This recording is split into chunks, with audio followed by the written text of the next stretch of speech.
to the Honor It All podcast. I'm Honor Garrett, your host, and we are here to honor all that is good in the world. Each podcast, I interview top professionals around the globe who are making a difference, impacting lives, and creating positive change.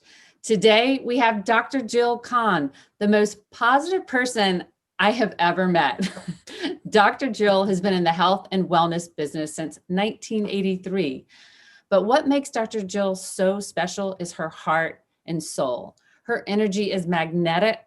Her spirit uplifts everyone who she comes in contact with. Dr. Jill is that person who 10x's the vibration in any room she enters. How and why is Dr. Jill this way? Well, she has had quite a journey filled with unexpected events in her life, and she has met each challenge head on.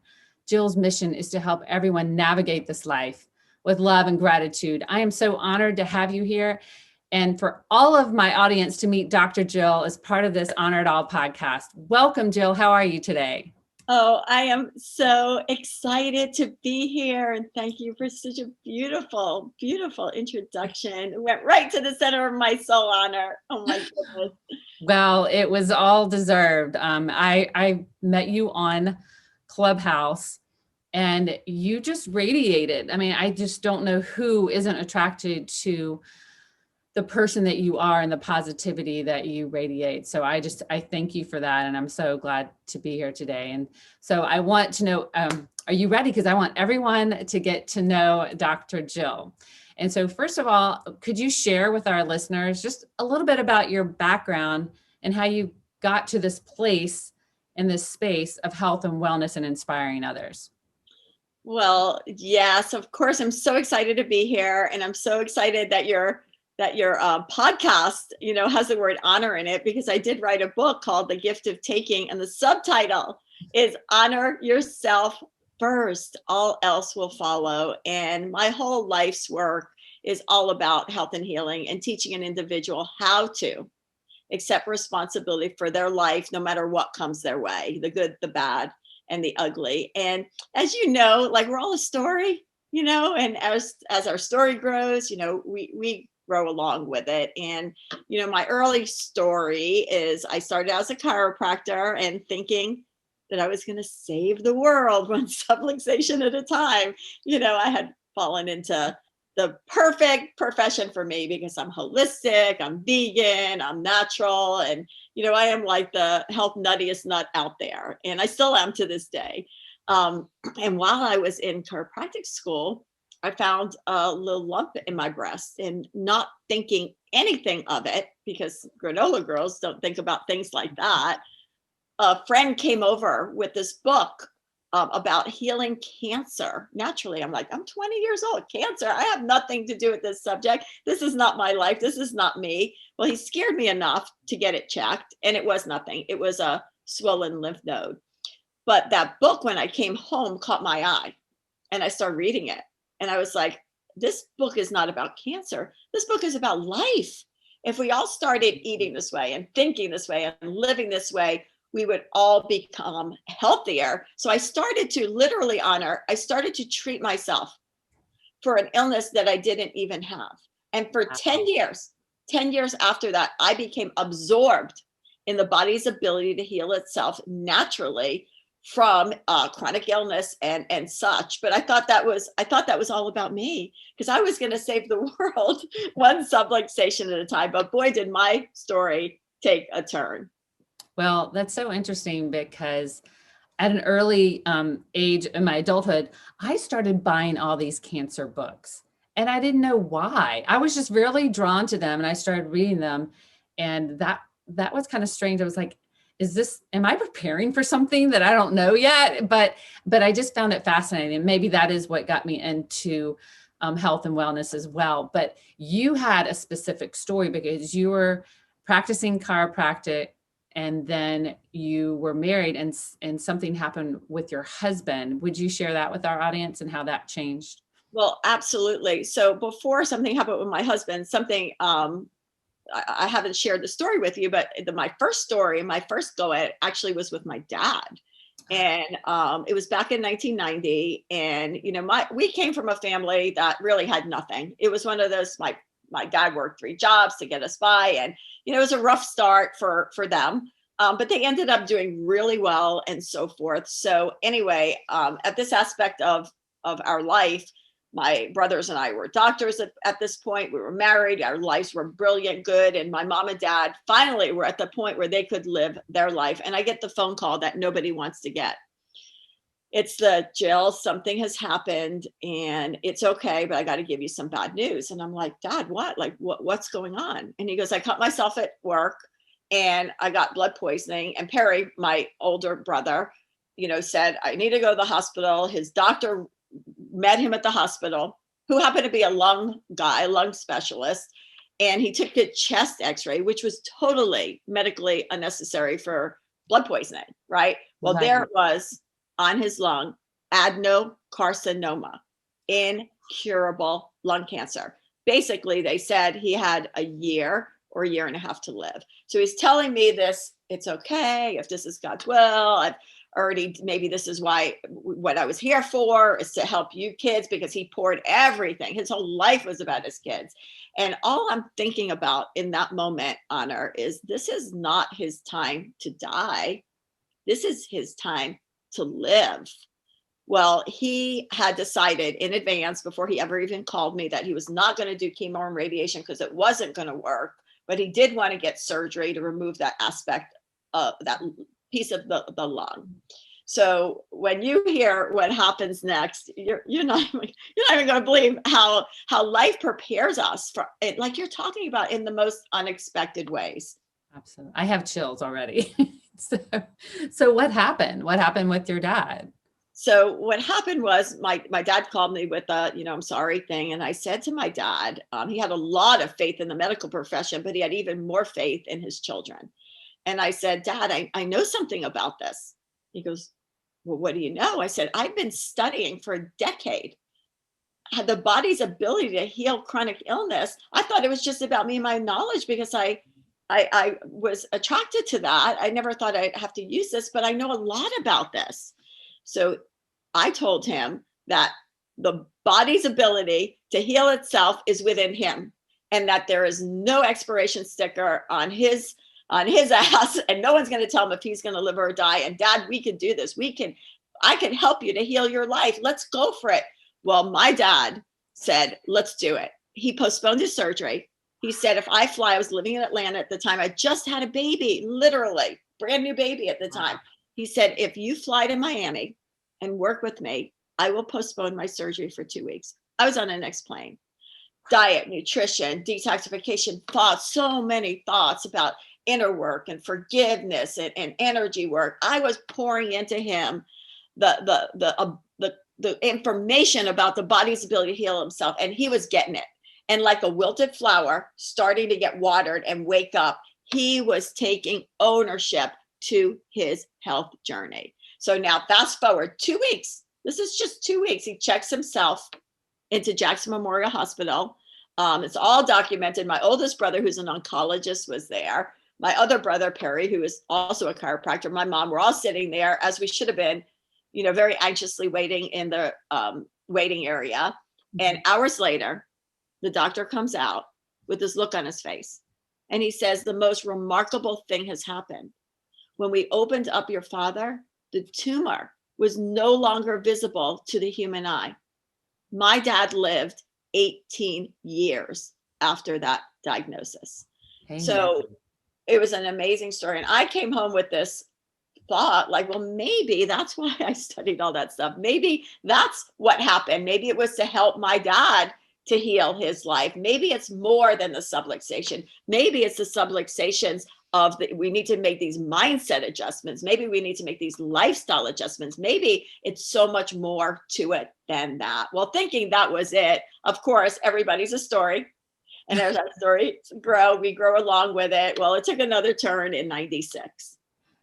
Well, that in and of itself really inspires me, because I've always believed that God has given us the ability and everything that we need to thrive in this and to actually fulfill our purpose. And this is so great that you were literally given these things so long before you actually use them. And so we need to trust that some things that come our way, they may not make sense right now, but they may be preparing us for something. And yet you had to prepare for another change and twist because of your husband having some devastating news. Would you mind sharing that with our audience? Absolutely. So it was July 4th, Independence Day, 1996. It was the time when the Olympics came to Atlanta. It was a very special time for us, right? I'm sure you remember. I remember that. Your husband being the sports guy that he is. And I'm sure y'all were so watching, what was happening with the Olympics back then. It was such an exciting time. And my children were so little. They were 3 and 5. We had just moved into our dream neighborhood. Danny and I, both chiropractors, and we're like, we're going to open a practice. We're going to live our life. Everything is great. Like when life is good, life is good. So we're like, it's July 4th. It's a fun time to socialize. We can meet more families and children and neighbors. So I take my kids to the pool, for fun. And Danny picks up a basketball game with some guys in the neighborhood. And out of nowhere, somebody comes rushing at me. And they said, Jill, come quick. It's Danny. I'm like, wait, what? Well, they grabbed my children. I rush over to where my husband was. He was laying on the floor. He had a grand mal seizure. They rushed him to the local hospital, only to find out that he had a malignant brain tumor. I'm like, wait, what? This doesn't happen to people like me. This is not my story. There's no way this is my story. And they basically said he had, no matter what, surgery was not an option because of the aspect of the brain that it was in. Chemo and radiation would wound the tumor, but it would come back with vengeance and kill him within 5 to 7 years. When you're 35 years old, you don't want to hear news like that. Wow. How did you handle that? I'm sure you had to go through some stages. We all do. It's okay to have those feelings and feel them, but you obviously came out on the other end. How did you stay when you decided to do something, to help your husband? Were you overwhelmed, or did you just get focused and go, I'm going to do something? Well, I freaked out, as most people would. I totally freaked out, and I ran every white coat on the planet. And my brother helped me because he's a very famous oncologist in the United States, and he guided me to the experts of the experts of the experts. And one after another kept telling me, I'm sorry. So they were suggesting that I do what they say, even though I knew if I did what they said, he'd have 5 to 7 years. This was unacceptable to me. I had the reference of my father in my system already because 6 years prior, I had that experience. So, and those 10 years of studying alternative treatments to healing cancer. So I was freaking out. My body was like in hyper energy motion. My thoughts were going nuts on her. There has to be an answer. I know there's an answer to every problem. There's a solution to every illness. There's a cure. I knew this. I just didn't know what it was. Because brain cancer, now we're so far out of my league. Like this is, my dad's, I thought was a fluke.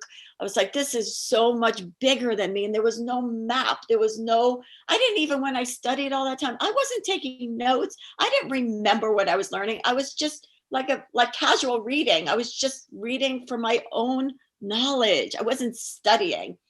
So for about 2 weeks, I am literally, my mind is going nuts, freaking out. There has to be an answer. There has to be an answer. There has to be an answer. And then there was that moment that you're talking about. My moment was by the kitchen sink.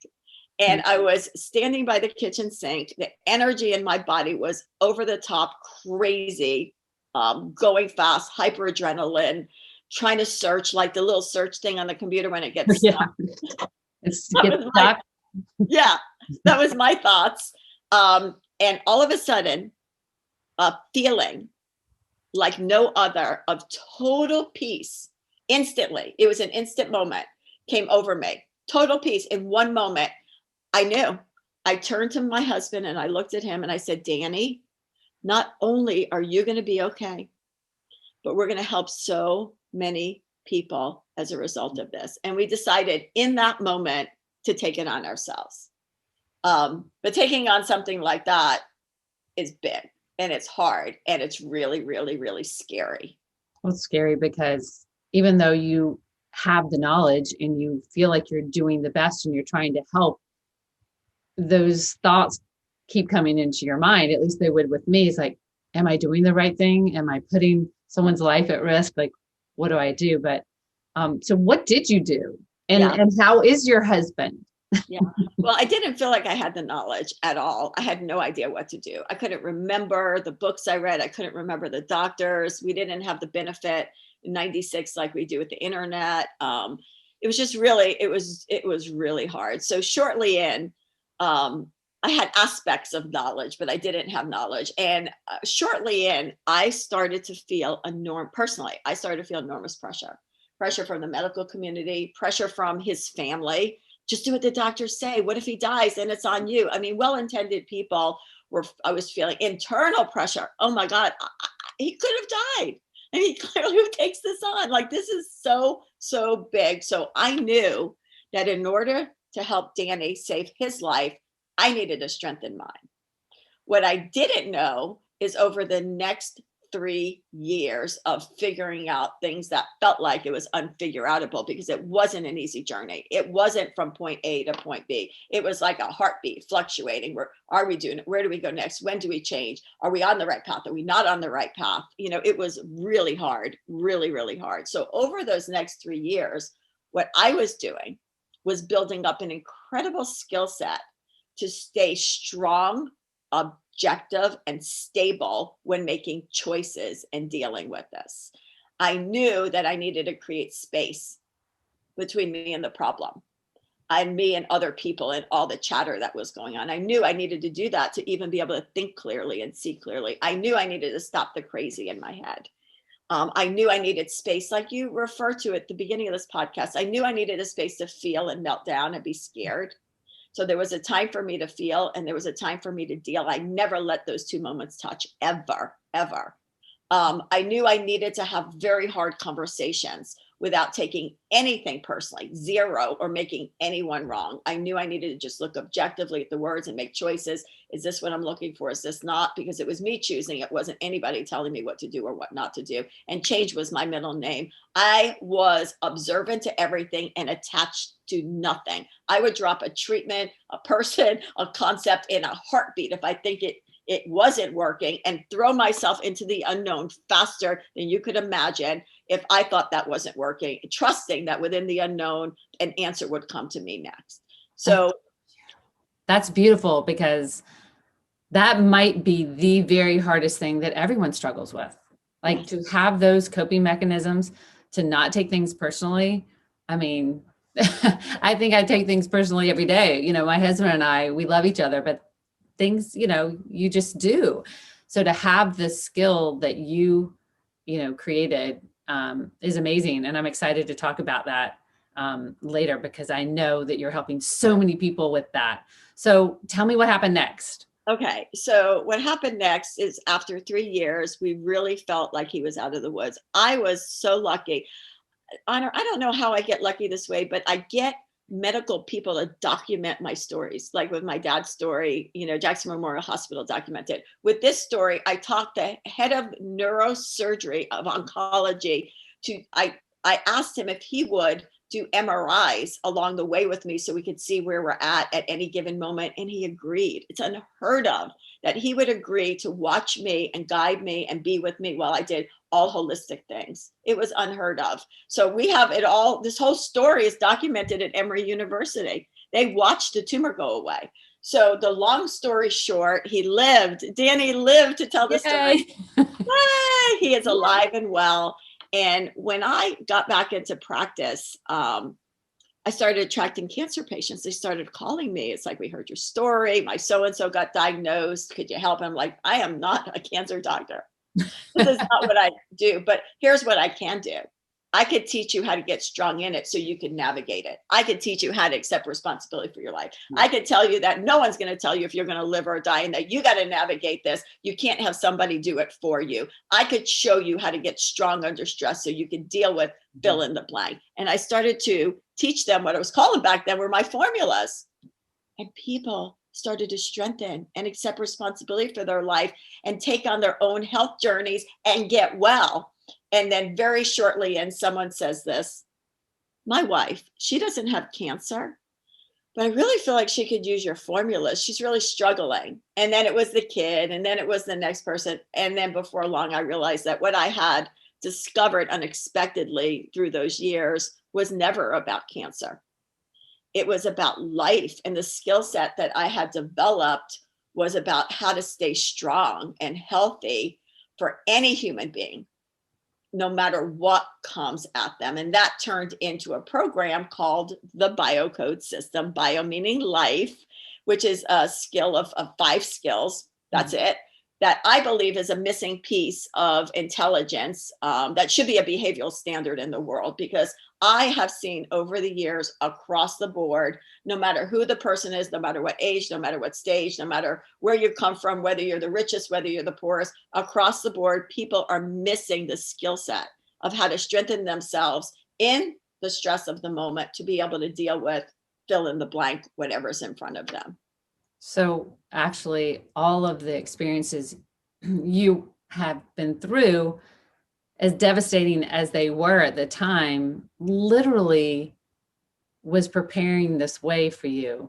All of those biocodes were in you and created, and they may not have been forged, have these things not happen to you. So, I mean, I hope that it inspires other people who are going through some difficulties right now, that actually that may be helping to pave the way for something beautiful, a purpose or a mission that you have, and it will uncover eventually for that. And I have a question. So these biocodes, can they help anyone? If I've got a struggling teenager, or I'm struggling in my business, or there's just a mom that's got lots of kids and can't cope, will this program work for anyone? It will work for anyone that does the work, kind of like going to the gym. If you do the work, it's going to work. What my research now through the years, because it's been a lot of years now, I mean, so many years in the making, is that we all have the right problem.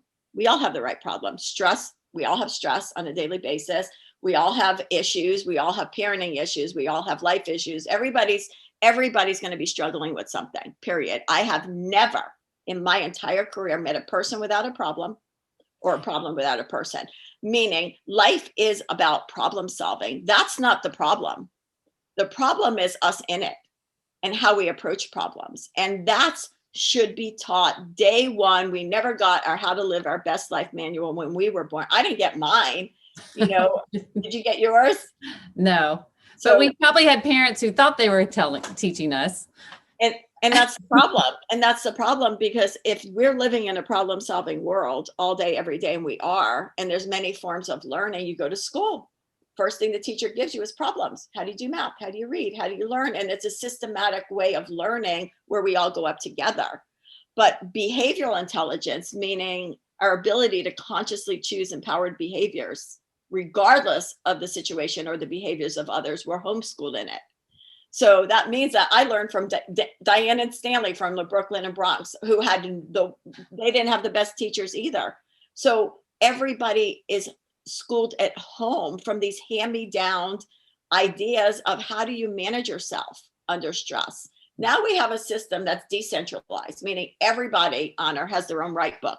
Everybody has their own right book from where you come from. So now you come to the table and you have all of these different ideas and concepts of how do you behave, especially when things don't go according to plan and they don't match. So we have a world feeling not good enough, not smart enough, not healthy enough. There's proving, protecting, justifying, defending. And I'm here to tell you it's because of this missing skill set.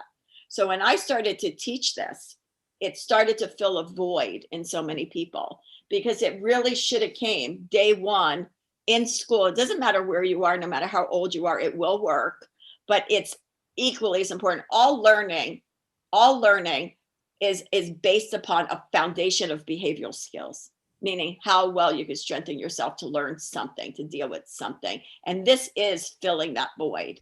And, it's a practice. It's a practice. It's like, we're knowledge rich and behavior poor. We know more than we could do. This is the do muscle. This is the how do you in that moment when it's 3:54 p.m. and the shit hits the fan, and you miss the kids' school bus, and the dog just ran out, and you're late for the meeting. You're trying to log in, and the internet's not working. Who's teaching you what to do in that moment? You're trying to live in that moment. Most people I know are not trying to live in these kinds of moments. They want to get the hell out of these moments. They need to know, how do I work that moment? So that's the body of work that I teach, is in the moment, throughout the day, the real life, real time practice of how do you strengthen yourself. And you grow from wherever you're at, where everything's right about wherever you're at. Wherever you're at is the right moment to take this on.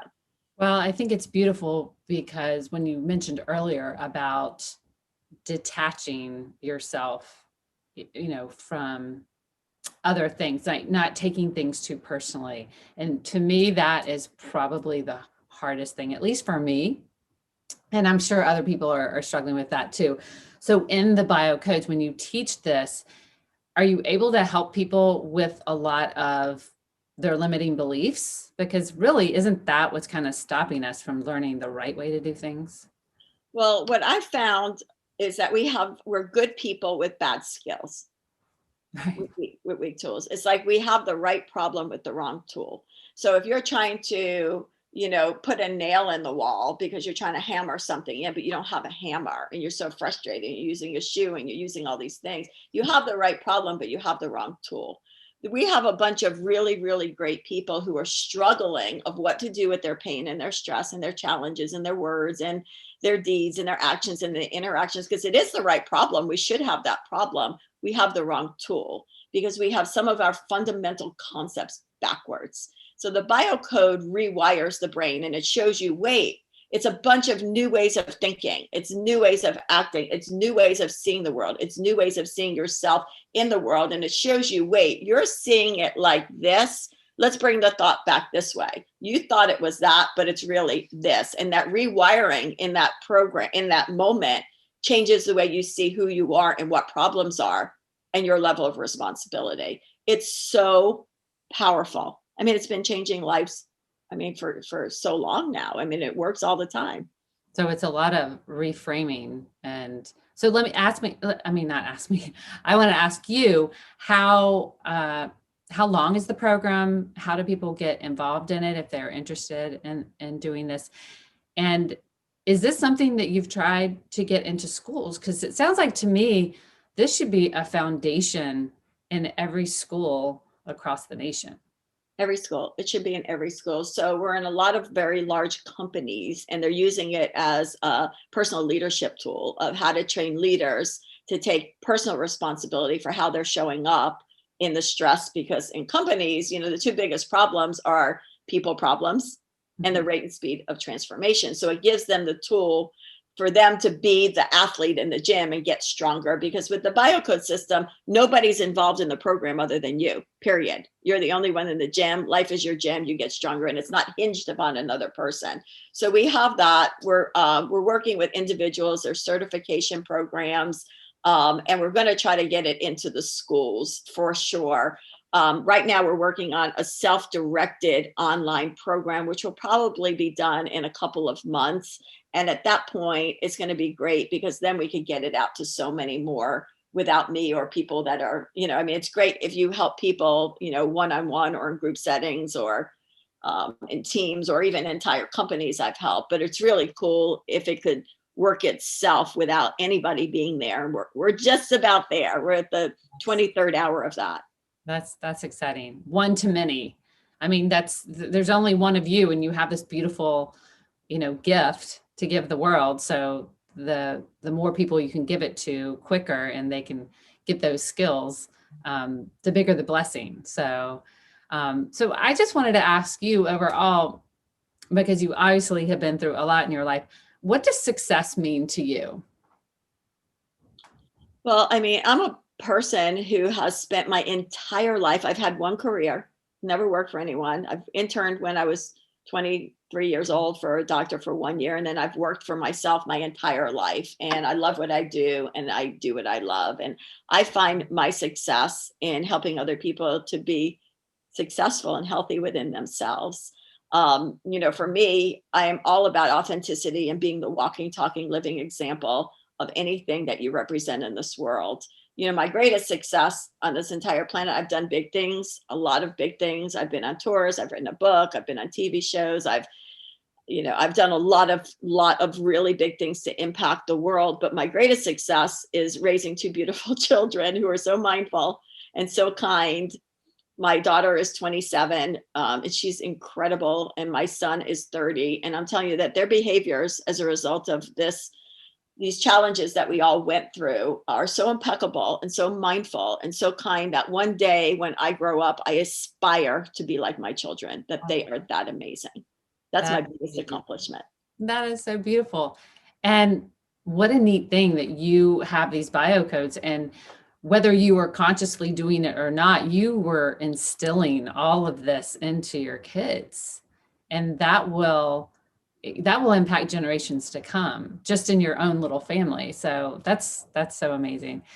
And I'm very much into energy work, and I really think that everything's energy, and how you vibrate and how you come to the table with anything, because you can take these biocodes, but if you don't have the right attitude towards it, or, and you don't take responsibility, then not a lot of change happens in your life. So can you speak to kind of what do you do on a daily basis? Like, how do you raise your vibration? How do you have a daily routine or schedule that that you could share with our audience of how you go about your day? Well, thanks for that. And I'd be more than happy to share some new ways of thinking and like the foundational skills of the Biocode system, because that is how I live my life and how I go about my day. It's the perspective that I keep. But I am a health person. And I do believe in energy. And I do believe that thoughts are our primary energy system in our life, because the strength of a thought that you have goes into your body and it creates an emotion, right? And that emotion is basically a feedback system telling you how strong or weak that thought is. Well, that same exact energy goes into the cells of your body, and your cells of your body say thank you. And then they create a response that's stressful or relaxed, which is another indicator telling you how strong or how weak your thoughts are. That same exact energy, like sunshine, comes energetically out of your body. And it's like magnetism. Like when somebody walks in a room, like when I met you, even on an app, I felt your magnetism immediately. You have very strong magnetism. It's very bright and very light. You have high energy. You're so positive. It was so apparent that you are into health and wellness and kindness and goodness, that you're a really, really good person. I knew that immediately the second you spoke, right? Because you have magnetism. And magnetism can be like you, but it could be anything, right? Because the word magnet is in it, right? Magnetism, magnet. Well, that energy goes out into the world, and the world brings you back reflections of the strength of that energy, not necessarily thought for thought, deed for deed, but the strength of that energy. So if you have a weak thought, you're going to have a weak emotion, meaning maybe fear, worry, doubt, insecurity. Your body may get tight. Maybe you'll even get a pain in your neck, right? To give you a signal like, hey, we got to change a thought and a choice that you're making right here. And then when that energy goes out into the universe, all of a sudden, maybe other people are a pain in the neck. And if they are a pain in the neck, you could trace it right back to your belief system, because it's how you're handling the situation, because you think it should be something other than what it is. It should be what it is. It's your ability to meet that moment is really the bigger problem than that being the way that it is. That's so sobering. I mean, like attracts like, but I find myself so often when I'm triggered by something and I want to blame or get mad at someone else, realizing like, oh, that's kind of a mirror back to me. So how am I handling that? So do you want to speak on kind of how, or a little bit more about the biocodes, and how what the steps and procedures are that you go through? Well, I could talk to it at a high level because it's definitely, in less than an hour's time, it might be a little much to try to go through all the biocodes. There's 5 of them, and they're 5 basic core skill sets that are mandatory for what the tool that you need to meet that moment and what the practice is, because it's not perfect. It's a practice, meaning life changes, moments changes, situations change. And it's the exercises of you meeting those moments and challenging yourself and hitting the gym and starting to flex those muscles, real time, real life. But I'm going to zoom up and I'm going to go to what's the high level new idea about the biocodes, because I think this could help the listeners out there. Just this one thought alone. Oh, great.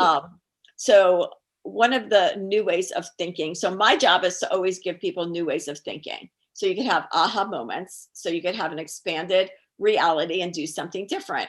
My job isn't to just keep telling you what you already know, reminding you of that, or being like the cheerleader. I want you, I tell people all the time, teaching you the biocodes is powerful because my job is to get rid of you.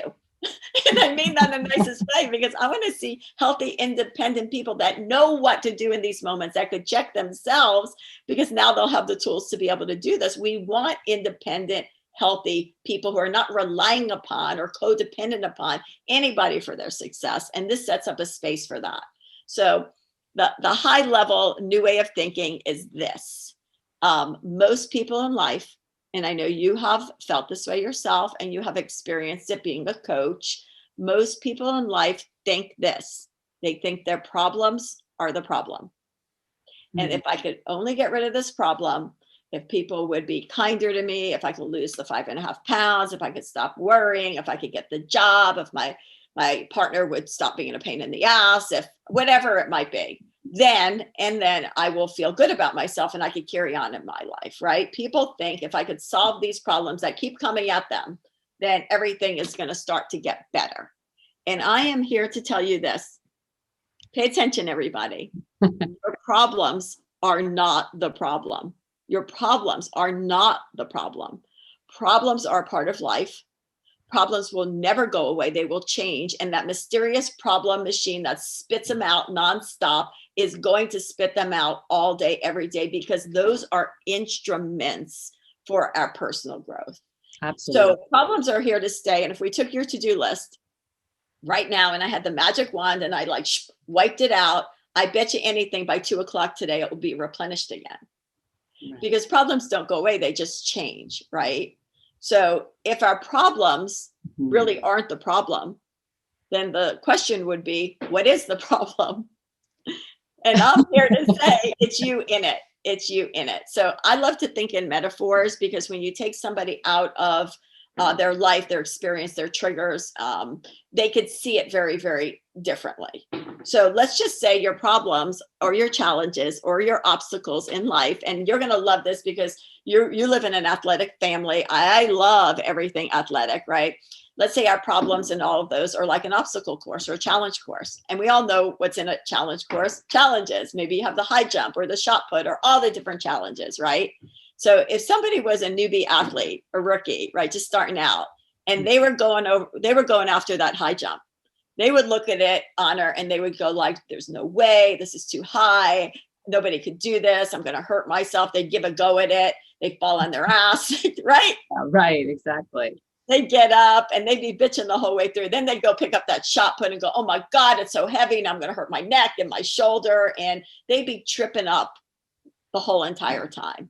Now, if your husband, who was a professional ball player, right, took this on, yeah, I guarantee you, he would be standing there looking at this obstacle course saying like, oh my goodness, I can't wait to take this on. He'd jump over the high jump. He'd pick up the shot put. He'd take a leap. He'd do all the different activities. He probably would run right back to me and say, Jill, that was so much fun. What's next? Because he was trained for it. Because he has the ability, he was trained to meet that problem at that level. I am telling you that the challenges of your life are the gym and you are the athlete. And we need to use those problems, those challenges, those weights, those stressors to strengthen you. You must get stronger in it. And when you get stronger in it, it feels easier and more fun to navigate the hard things. So life is all about you. It's always been about you. It always will be about you. We're going to make life our gym. You're going to be the athlete. The Biocodes for sure, or the personal trainer. It's going to teach you how to flex those muscles in the moment to get stronger and stronger. So when you meet those challenges in life, you're going to be like this. Bring it, because you want to take it on and flex those muscles and get stronger. So the next time it feels a little bit easier, and again and again. So eventually you're stronger than your stress. Well, that makes me just think about how there are a lot of challenges in life that, excuse me, especially as an athlete, you really want. You're excited about the challenge. You're excited to play, that team and try to beat them because you have been preparing day after day. You've been doing the work, and game day's here. So you're so excited. And that just makes me so excited that you shared that metaphor, because it makes me think of, okay, when I start getting these challenges, if I do the work to practice these new challenges in my life, whatever problem comes my way, I should be excited about. So I love that analogy. And one thing that I also think about, because you and I both love information, we both love to learn. And I think being a lifelong learner is amazing. But information isn't that valuable unless it's applied for the transformation. And so that's why I love what you have with Biocodes. Gives you a way to actually apply so you can create that transformation. So I'm so excited to learn more about it. I'm excited to do the Biocodes. So, and what I wanted to ask you now is, are there any words of advice? I know that there are people out there struggling today, whether it's their circumstances or something. Are there any encouraging words that you would like to tell that person in our audience that just needs that hope? Absolutely. Most people think that we got to get rid of the stress. And if I could lower my stress levels, then I'm going to be fine. And, in all areas of life, we've learned to use stress as an instrument for personal growth. It's like if you were an athlete and you went to the gym and you picked up a weight and it was too heavy and it was stressing out the muscle, you wouldn't say, oh, let me put this down so I can get stronger. You learn how to use the stress as an opportunity to get the muscle stronger so the weight feels lighter. What we're trying to get rid of is exactly what we need. We just never learned how to use our daily stress as an instrument for our personal growth. So when you look at the statistics, I'm going to give people hope right now. When you look at the statistics of what's going on in the world on a daily basis, the world, I'm not just talking about where we live, right? 77 to 80% of the people on the planet are struggling with stress. They're disengaged in their work or their job. They're unhappy or unfulfilled within their life, thinking that they're not good enough. 77 to 80%. That is not a problem. That's an epidemic. And I am telling you, it's because of this missing skill set, because they don't have the tool in that moment of what am I supposed to do with this stress? If I'm not supposed to get rid of it, and Jill says I'm supposed to keep it, what's the exercise to do to keep it? How do I use it to lift it up? When people take this program, we have an assessment, and everybody is welcome to take the assessment. Go to my website. We'll link it in the thing, and take the assessment, because it's going to tell you your behavioral intelligence, meaning how you're performing under stress. And it doesn't have to be the big things. It could be anything that annoys or disturbs you, including yourself, especially yourself. And it's going to tell you your biocode, meaning of these 5 biocodes, which one is your weakness, your dominant weakness, meaning your greatest opportunity to grow, your greatest opportunity to grow. So when people take the course and they take the assessment before and after, historically through these years, it has the statistics have shown 78% sustainable improvement for all of these years. 78%. So now we have a world that's that's 77 to 80% stressed out. And now they learn 5 biocodes, 5. It's not like the 450 billion ways to be a better person in life. It's not reading, it's not journaling, it's not writing about it, it's not even talking about it. It's a practice. It's all practice. It's only practice. You know, this drinking from a fire hose is in your day. It's in your real life moments with your life and your stress and your crazy and your whatever is annoying or bothering you. So it's filling a void. So the hope is it's a simple practice. Anybody can learn it, no matter what age, no matter what stage. And when you learn these 5 skills, I guarantee you it's going to change your life forever. So don't think it always has to be this way, because I have found that it doesn't. We don't have to accept this as normal. It's not normal. We just don't have the skills to know what to do with it. And that's the bigger problem. No, that's such good insight. And so I want to tell everybody in the audience that if you want to know more about the Biocodes, go to Dr. Jill's website. I will put everything underneath whatever link in the podcast on the YouTube channel, so you can find out how to contact Dr. Jill. And this is such an important thing for everyone. And I just encourage everyone that if there's someone in your life and yourself that needs, everyone needs this. So I really encourage you to at least go take the quiz, see how you come up. But I just wanted to ask you, Dr. Jill, what's next on the horizon? Because you obviously just keep growing and new things start to develop. What's your next step? What's your next big vision for you and your future? Well, this is a big vision. I gotta tell you that. This is a very big vision, because, you know, I am always motivated by mission, never money, even though I've done fine for my life, because when you're motivated by mission and you really are showing up to help people, you know, income follows that and money follows that. But my next big vision is to get this out there to the planet, that it takes a life force on its own without me having to be there. So I'm working on that, and I'm working on attracting really great people who are helping me to do that. And just to keep making this my mission is I want anyone in the world, no matter where you come from, no matter what part of the world you are, to have access to this.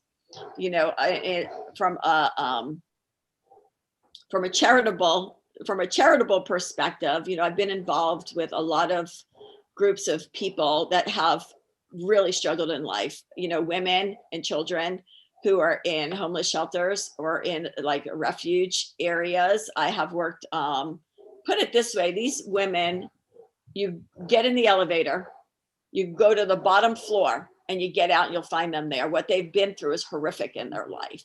And I have donated my program to all organizations like that are helping women and men and people that are struggling in all these nonprofits. And it's working. And it's working. It's finally giving them the tools that they need to take full responsibility of their life. I mean, when people start learning this, like, oh my God, that's it. Why didn't I learn this? Now that you're saying this makes so much sense. I have gone to the jails through another program called Canine Cellmates, and they teach the men in the jails how, through animals, which I love animals. You love animals. You could probably hear my animals. I have 2 upstairs. I was barking a little while ago. How to accept personal responsibility, because in the jail system, the relapse is unbelievable. Why? They were raised in an environment without skills. They had no role models. It wasn't their fault. They're good people with poor skills. Good. We're all good people with poor skills. When you see behavioral problems in this world, it looks like meanness, arrogance. It looks like nastiness. It looks like rudeness. It's weakness. It's weak. Mm-hmm. It's like a muscle weakness. It's not meanness. It's weakness. You could be the most successful person, and under stress inside you're crumbling, because behavioral intelligence and academic intelligence are 2 separate skill sets. It doesn't come with age or stage. So when we go to the jails and start teaching these men, it's changing their lives. And not only is it changing their lives, they're teaching the other men in the jails, because it's easy to learn. Wow. And easy to practice. So, you know, my goal is to get it out there, whether it be the people in the nonprofits that need it so dearly, or anyone in their everyday life. It's how you could be a better human. Are there any last words you want to leave us with? Because I could talk to you all day, but any last words that you would just like to leave for our audience? And Yes, I would. Well, first of all, it has been an honor, pun intended, to be here with you and have this conversation. And I honestly could talk to you all day as well, because, we're both into the betterment of life, always starting with self, right? And when you get that, it's all about you. It's always been about you and always will be about you. And how you show up in any moment is how you're going to relate to other people in life. And that is also about you. And when people can accept radical responsibility for who they are and how they're showing up, it's a game changer, because nobody has to change other than you in order for this to work or for your life to work. So I want everybody to know that it is possible to enjoy life in the same moment, while dealing with day-to-day challenges. It's possible to do that we don't have to remove the stress, remove the people, isolate ourselves, hang out with the positive people, no. It is possible to enjoy your life while navigating day-to-day challenges, when you have tools, when you know what to do in those moments. And it's total freedom. It's total freedom of how you could navigate life without anyone changing in this big, crazy, mixed up, beautiful world that we're living in. So I am wishing everybody only the best. I'm excited to be part of this conversation, and we got to just keep helping people. We got a lot of tools, a lot of skills, a lot of years, and just want to keep helping people. Right. Well, thank you, Dr. Jill. I feel so blessed that you're in my life. I think we'll be friends forever. And I want everyone in my audience to know, and who might be listening, that it is a gift to know Dr. Jill, and what she has to offer is really changing people's lives. So if you yourself, we all need help in this area. And if you know someone else, share this with the world, because we're just trying to make the world a better place. So thank you, Dr. Jill. I appreciate you being here. And to the audience, we'll see you next week. Thank you.